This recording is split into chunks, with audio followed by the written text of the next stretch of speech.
Chers amis, bonjour. Alors ce Shabbat Parashat Miketz, lié bien sûr avec Hanouka, c'est ce dont nous allons parler dans ce Dvar Torah. Une seule fiole d'huile est restée intacte de la souillure. Celle-ci a suffi à rallumer la flamme de notre Emouna, que justement l'hellénisme menaçait d'éteindre. Il suffit souvent de quelques personnes pour redonner vie à une collectivité menacée de s'éteindre. Il faut seulement les trouver. Alors la première bougie, nous l'allumons en souvenir de la première lumière qui se leva lors de la création du monde et qui fut allumée par Dieu lui-même. D'ailleurs, si l'on compte le 25e mot à partir de Bereshit, eh bien c'est le mot or que l'on trouve. Cette première lumière proclama l'unité de Dieu, l'unité et l'unité de l'homme, et elle brille encore de nos jours, et personne n'a jamais pu réduire son éclat, ni l'éteindre, bien sûr. La deuxième bougie symbolise celle qu'alluma Avraham Avinu il y a 4000 ans. L'humanité sommeillait encore dans l'obscurité, dans le rocher, et ne connaissait pas encore le vrai Dieu.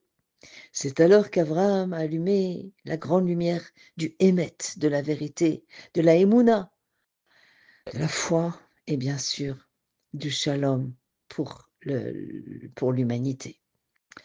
La troisième bougie illustre la grande lumière de l'histoire, celle qui jaillit il y a plus de 35 siècles au mont Sinaï, le don de la Torah au Har Sinaï. Avec la quatrième bougie, on évoque un autre souvenir lumineux de notre passé, l'entrée du peuple juif, sous la conduite du successeur de Moshe Rabbeinu, Yoshua, en terre d'Israël, la terre d'où rayonne la lumière divine, puisqu'on dit que du Kotel Maharavi, l'Ozaza, la Shrina, n'a pas bougé, mais Reshit Hashana, Adacharit Hashana, du début de l'année à la fin de l'année. Et justement, cette terre, jusqu'à aujourd'hui convoitée par tant de peuples à travers les âges, demeure, comme nous disent nos sages, pour toujours la propriété du peuple juif. Il faut savoir qu'aucune guerre, aucun complot international n'y changeront rien.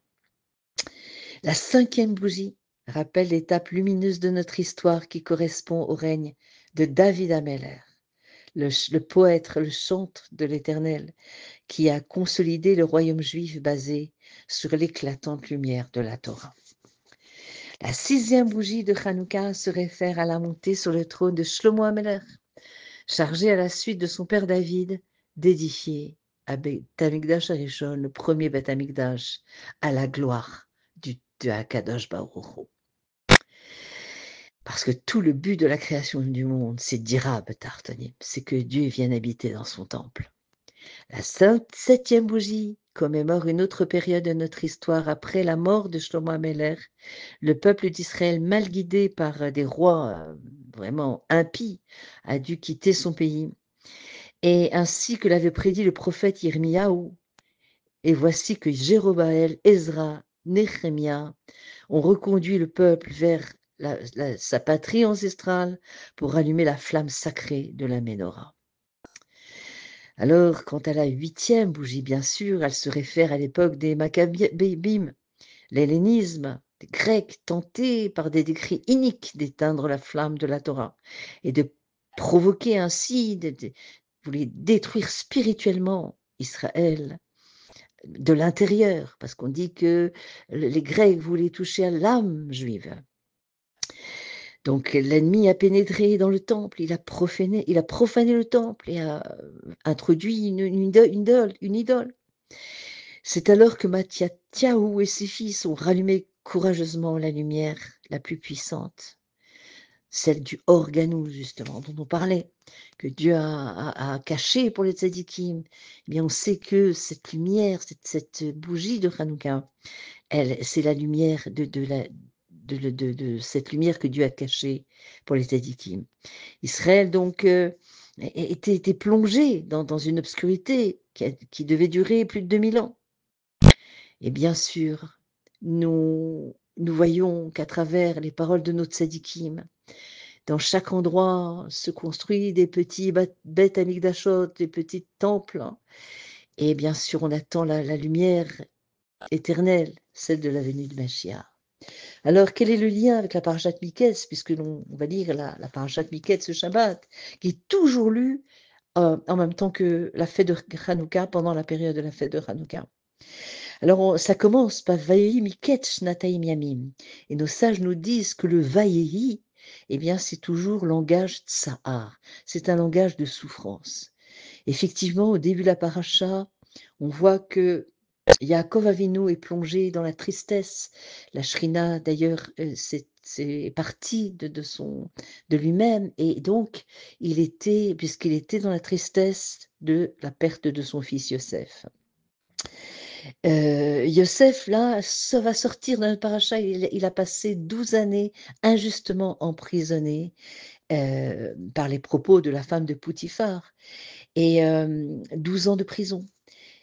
Le tsahar des frères, la souffrance des frères qui voient leur vieux père plongé dans la souffrance de son fils, de la perte de son fils. Et à la fin de la paracha, Miketz, on lit le dernier passouk. Yosef va partager un festin, il ne s'est pas encore dévoilé à ses frères, mais il va partager un festin avec ses frères et il leur dit Alou le shalom El Avichem. Montez, montez vers votre Père en paix.